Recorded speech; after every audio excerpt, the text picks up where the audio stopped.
I don't have any say in this. Who's Jessica Simpson? The plan when I left the house today was to go look at a Honda 450 RL, and it was not as described. First thing I always look at is the chain. If you take care of your chain, it kind of tells me a lot about the rest of the maintenance. Those are an aggressive maintenance schedule bike. I did throw a leg over it and ride it. Immediately, I knew it was not a good bike. Steering head bearing, severely worn. A very heavy notchy spot. The bike was unrideable. The guy was slightly strange. He told me that he was in Alaska on the motorcycle and bent the rear rim. And he went to the Honda dealer there and tried to buy the rim off their show floor bike. They didn't want to do that. He was able to get one from the incorrect motorcycle and install that. That kind of gave me the heebie-jeebies as well. This bike here is not a Honda. It's a Husqvarna. This bike was a good deal, but it comes with a caveat. The oil-filled cap retaining bolts need some thread repair. It is into the cases, not a cover that could be easily replaced. It would be splitting the cases. We're not gonna do that because it's gonna go perfect. I've got a secret weapon, Mr. Thor. I don't think there's a single bind that man hasn't been able to help me out of. I haven't taken the bolts out yet. It doesn't leak, but I can't exactly go all the way down to Virginia without taking them out. That's where we're at. It's a 701 Supermoto. I rode it. It feels awesome, and I'm really excited to take you guys along for the journey.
Alrighty, now this is a young man not familiar with the brutalization and punishment that Jessica Simpson can deal out to mechanics, alright? What do you have to say for yourself with this here chain drive situation? I just kind of ride it and lube it up every once in a while, and I guess that's not enough. This is an atrocity. Step 1, rust. Apply the WD-40. It's actually vintage, or you can cut this part out. You do a lot more editing in your videos than I do. I chop the shit out of them. I got no attention span, so I edit it for myself. I figure you got like half a sec to get people interested, and then once they're in there, all they want to do is leave. You are underutilizing your brush. You're gonna have to do the back and forth scrub-a-dubba. Folks, I don't know if you can tell he's behind the camera. I don't have any say in this. Well, I'm under direct advisement from Jessica Simpson on how to... Who is Jessica Simpson? Jessica, you don't... Oh my God. He's getting the chair.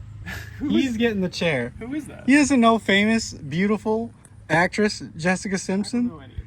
What about Jessica Biel? I've heard that name before. Jessica Rabbit. All the hot Jessicas are gonna come and eviscerate your facial area. They do bike maintenance? They correct unholy mechanics who make errors in the workshop.